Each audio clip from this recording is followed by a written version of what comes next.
Bom dia, amadas inteligências da Escola de Campeões, aprendendo a aprender.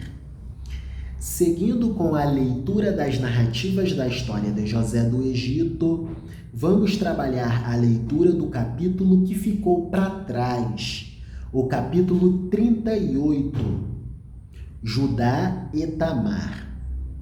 Este capítulo é preciosíssimo para traçarmos um panorama contextual sobre o que era a sociedade patriarcal do tempo do mundo antigo, sociedade em que o poder do homem era absoluto em relação ao poder nenhum da mulher.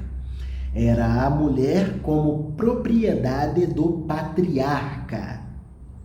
Narrativa que se refere a um tempo de cerca de 3.700 anos para trás em relação a nós. Judá e Tamar. Por esse tempo, que tempo é esse? O tempo em que José foi levado como escravo para o Egito, vendido pelos seus irmãos. Por esse tempo, Judá se separou dos seus irmãos e foi morar na casa de um homem chamado Ira, que era da cidade de Adulã. Ali, Judá ficou conhecendo a filha de um cananeu chamado Sua.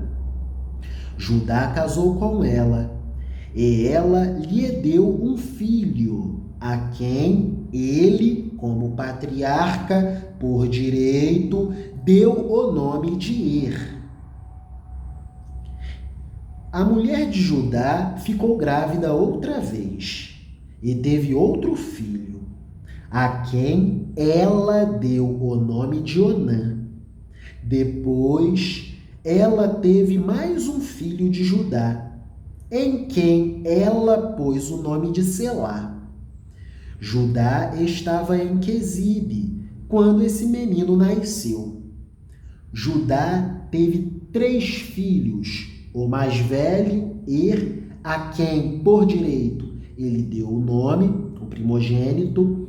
O segundo, Onã, a quem a esposa de Judá deu o nome. E o terceiro, Selá, a quem a esposa de Judá deu o nome.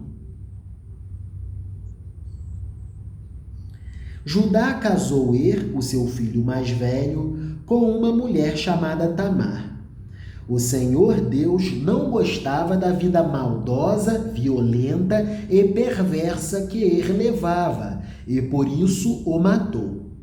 Então Judá disse a Onã: vá e tenha relações sexuais com a viúva do seu irmão. Assim, você cumprirá o seu dever de cunhado para que o seu irmão tenha descendentes por meio de você. É Onã que funcionaria como instrumento para perpetuar a descendência do filho mais velho de Judá, já morto, Er. Só que Onã não aceita isso. Ora, Onã sabia que o filho que nascesse dele não seria considerado como seu. Por isso, cada vez que tinha relações sexuais com a viúva do seu irmão, ele deixava que o esperma caísse no chão, para que o seu irmão não tivesse descendentes por meio dele. O Senhor Deus ficou muito desgostoso com o que Onã estava fazendo e o matou também. Então Judá disse a Tamar, a sua nora: volte para a casa do seu pai e continue viúva, até que o meu filho Selá fique adulto. Vejam só a marca do patriarcalismo esgarçado ao limite do absoluto. É a mulher como mero objeto, mero instrumento.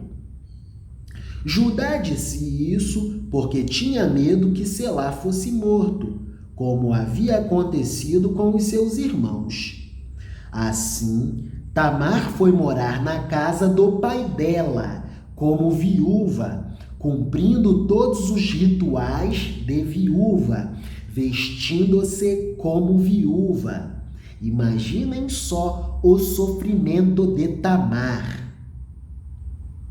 E ainda considerada amaldiçoada, dado que Judá ficou com medo de dar Selá como marido de Tamar, para a perpetuação da descendência de Er, o primogênito de Judá. Judá pensou: essa mulher está amaldiçoada. Já perdi 2 filhos que tiveram relações com ela. Selá ainda é pequeno. Não.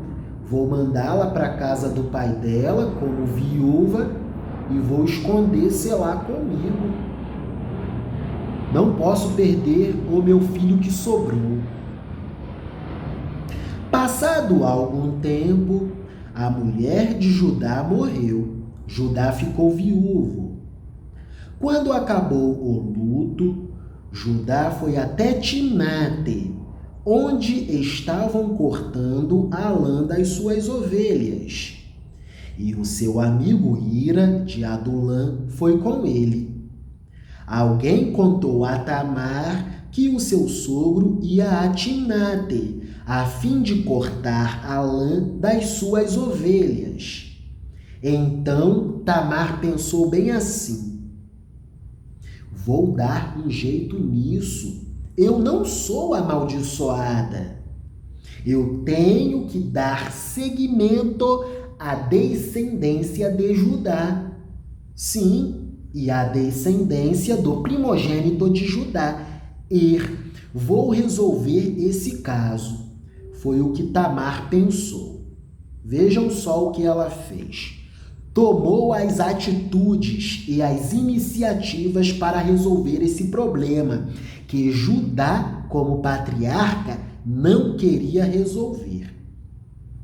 Então, ao saber que Judá ia a Timnate, Tamar trocou de roupa, deixando de lado as suas roupas de viúva, cobriu o rosto com o véu e se disfarçou de prostituta. Em seguida, foi e se sentou perto da entrada da cidade de Enaim, que fica no caminho para Timnate. Ela fez isso porque sabia muito bem que Selá já era homem feito, mas Judá não havia mandado que ele se casasse com ela. Tamar percebeu que ela estava sendo enrolada por Judá.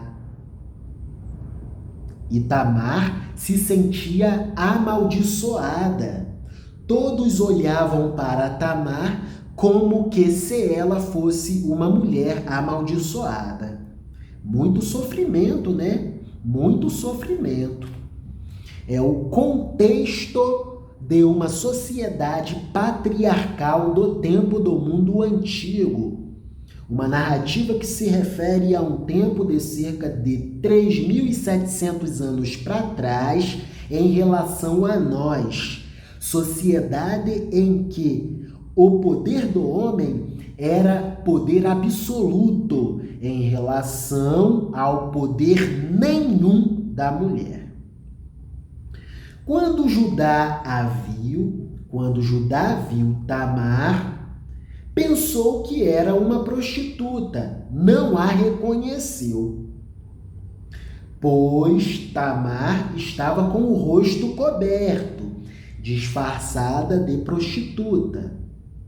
Judá foi falar com ela na beira do caminho, sem saber que era a sua nora.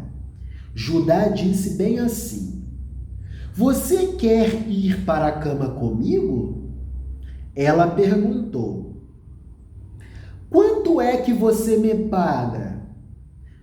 Ao que Judá respondeu: "Eu lhe mando um cabrito do meu rebanho." "Está bem," disse ela, "mas deixe garantias comigo. Deixe alguma coisa comigo como garantia. Garantia de que você vai mandar o cabrito. E lembrando, nesse tempo, os animais do rebanho tinham aceitabilidade geral por todos da sociedade. Então, funcionavam como moeda. Muito importante.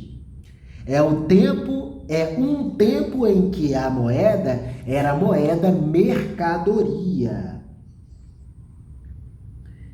Judá perguntou à prostituta, que era Tamar, mas ele não a reconheceu. Judá perguntou: o que você quer que eu deixe? Ela respondeu: o seu sinete com o cordão e também o bastão que você tem na mão. Esses objetos eram a marca do patriarca. Então, Judá entregou os objetos. Ele a possuiu, tendo relações sexuais com ela, e ela ficou grávida. Tamar voltou para casa, tirou o véu e vestiu as suas roupas de viúva.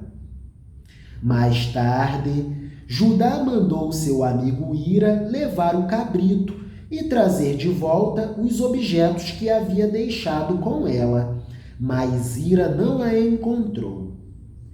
Ele perguntou aos homens de Enaim se sabiam onde estava a prostituta que costumava ficar na beira da estrada.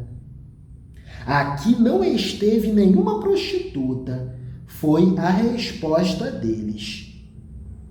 Ira voltou e disse a Judá: não encontrei a mulher.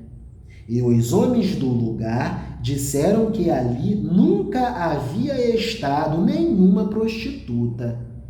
Então Judá disse: pois ela que fique com as minhas coisas, assim ninguém vai zombar de nós. Eu mandei o cabrito, mas você não encontrou a mulher. Que ela fique com as minhas coisas. Passados uns 3 meses, foram dizer a Judá: Judá, a sua nora agiu como prostituta e agora está grávida. Aí Judá disse: tragam essa mulher para fora, a fim de ser queimada. Ela tem que ser punida. Tragam essa mulher. No mínimo, nós a apedrejaremos. Tragam ela para que ela seja condenada. E decidiremos se a queimaremos ou se a apedrejaremos. Pense na situação da mulher nessa época do tempo do patriarcalismo do mundo antigo. É a mulher sem direito nenhum na sociedade, funcionando como um mero instrumento.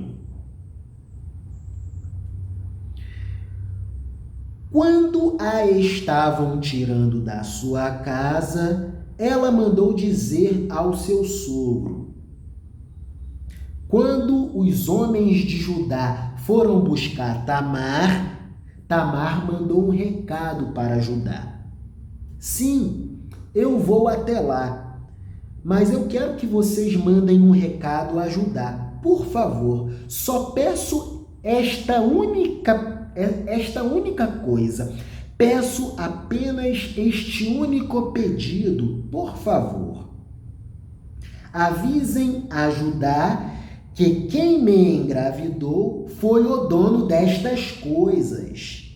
Examine e veja de quem são o sinete, o cordão e o bastão. Judá reconheceu as coisas e disse bem assim: Tamar tem mais razão do que eu, pois eu prometi casá-la com o meu filho Selá, mas não cumpri a promessa. Fiquei com medo. Eu achei que Tamar era uma mulher amaldiçoada e prejudiquei a vida dela. E Judá nunca mais teve relações sexuais com ela, com Tamar. Na hora de Tamar dar à luz, descobriram que ia ter gêmeos. Quando ela estava no trabalho de parto, um dos gêmeos pôs uma das mãos para fora. A parteira pegou uma fita vermelha e a amarrou na mão dele, e disse bem assim: "Este saiu primeiro." Mas ele puxou a mão e o irmão gêmeo nasceu primeiro.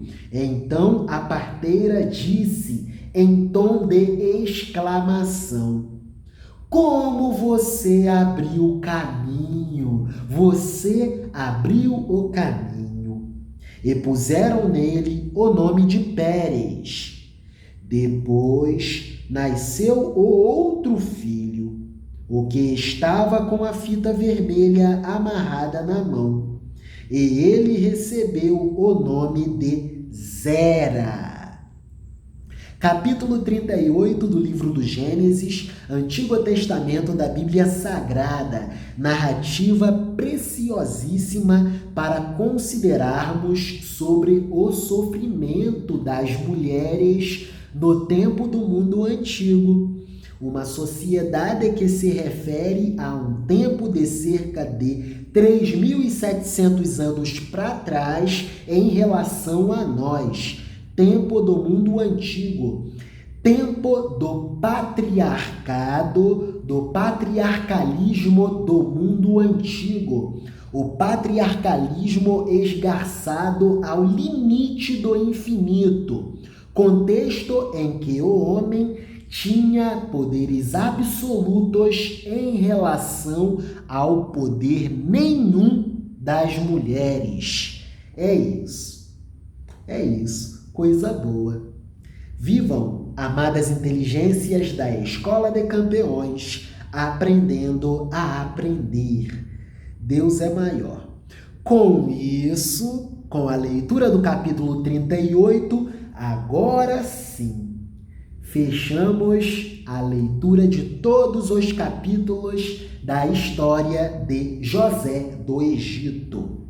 É isso. Deus é luz, Deus é amor, Deus é paz, Deus é perdão. Amém.